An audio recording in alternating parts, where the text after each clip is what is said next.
We've had some different Cowboys news come up this week. We have Zach Martin retiring. We've got Micah Parsons getting some what I think is good news from the league because the league is like, hey, the salary cap's actually going up more than you guys anticipated. Yep. So now that kind of opens up the ability for Micah to get paid and it not really be an issue. We know the Cowboys love to be like, oh, well, the Deadlines make salary deals. cap and there's only so much pie to go around and Mhm. nah, bull crap. Like this is the opportunity for the Cowboys to actually spend some money, be able to lock up a future superstar should they want to do so, and ultimately get that deal done. But we all know here in the DFW, or if you're just a fan of the Cowboys, you don't have to live in the DFW, but if you're a fan of the Cowboys, you know Micah loves to give his opinion on lots of things. He likes to speak. Yes. He speaks freely. He's head of football content for, I believe it's Bleacher Report. Yeah. Um, so he's got his own podcast. He's always going on there sounding off. You know, he's giving some crazy sound bites on that podcast. And one of the guys that Mike has been compared to a lot, especially starting out, everybody was like, hey, he's the next. Oh, this reminds me of, hey, this is flashbacks to, and that is Lawrence Taylor. Now, Lawrence Mm. Taylor said, hey, Mike is a great player, but what we need to do now is we need to do more. We need to do more playing football and we need to do less podcasting. Shut the fuck. So in a situation like that, it's kind of like I don't want to say it's necessarily shut up and just play football, but it's kind of like make the main thing the main thing, Yep. keep the main thing the main thing, and that's coming from Lawrence Taylor, who kept Is a legend. kept cocaine as the main thing for his career. Gentlemen, which brings me to my next point. Don't smoke crack. But he was a freak on the field. Like Yes. the dude may have had distractions off the field, but come Sunday, he was in that ass, bro. Whoa, whoa, whoa, whoa, whoa, whoa, whoa. Bro, there was nobody like him. Right. Nobody like him. Still to this day, I mean, I know a lot of people did compare Michael when he first started to LT, but when you look at the body of work that LT put in, the way that he played the game with intensity, the way that he, was able to break down offenses and be able to just create havoc every time that he was in the backfield. It's it's a night and day comparison compared to Micah. Now, not to give Micah his flowers, Micah is a great player in all sense, especially when he's healthy and he's not gassed. He's awesome. He rushes better than most players in the NFL. So I'm not going to take anything away from Micah. I just don't. I myself, as an ex defensive player or that's been able to play on the defense, I look at those two guys and I say that the comparison is not really there, only because of how tenacious LT was when he played. And he made whenever he was on the field, he made sure you knew he was on the field. And he made sure that he was such a problem that you had to work your offense around LT. You had to know where he was at every time.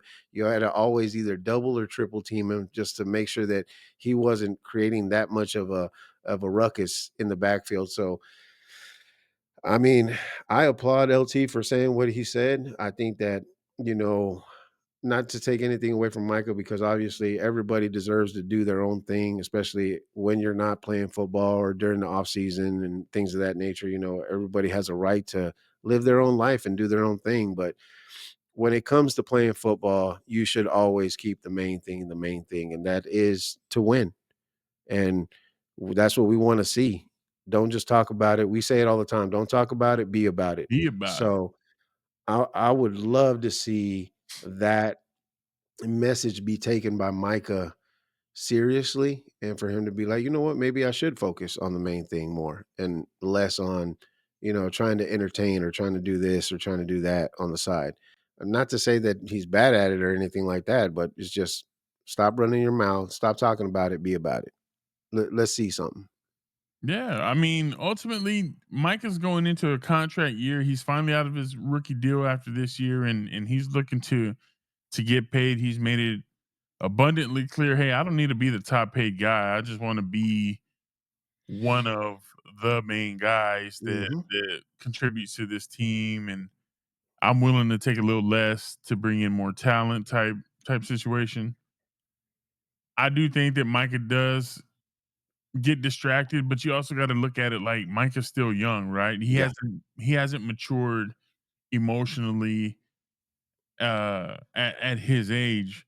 I mean, when you're in your early to mid 20s, it's not the same as when you hit your late 20s, early 30s. At that point, you've been in the league, you've gotten past that first deal, you know the game, and at that point, it's like we're not playing checkers, we're playing chess.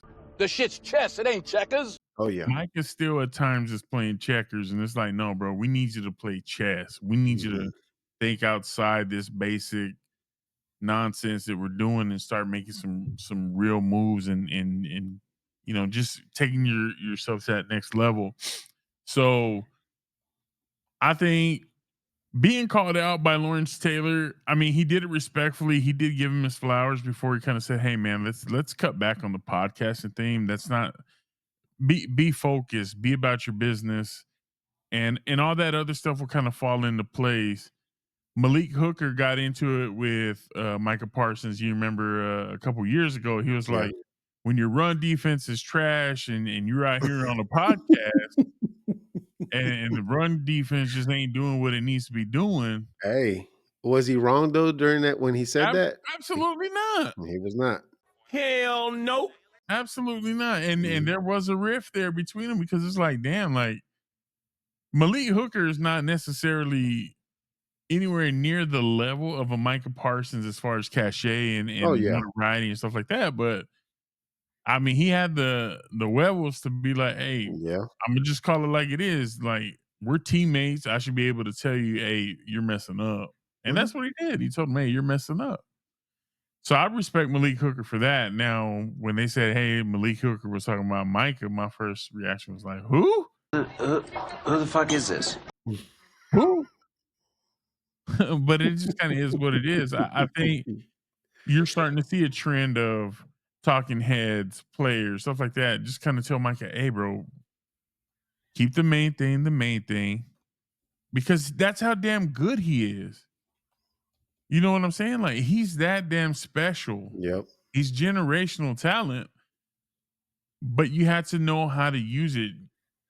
You have to know how to take advantage of the gifts that God gave you and not take for granted the gifts that God gave you. Yes. You know what I'm saying? Like it don't matter how much ability you have, it's you know how to take advantage of it and Yeah. make the most out of it. And I think Micah's that damn special, but he needs to just keep his head down, be focused, be driven, work on the grind, and the money's gonna come, Oh yeah. the stats are gonna come. The big knock right now is after about week 13, Hmm.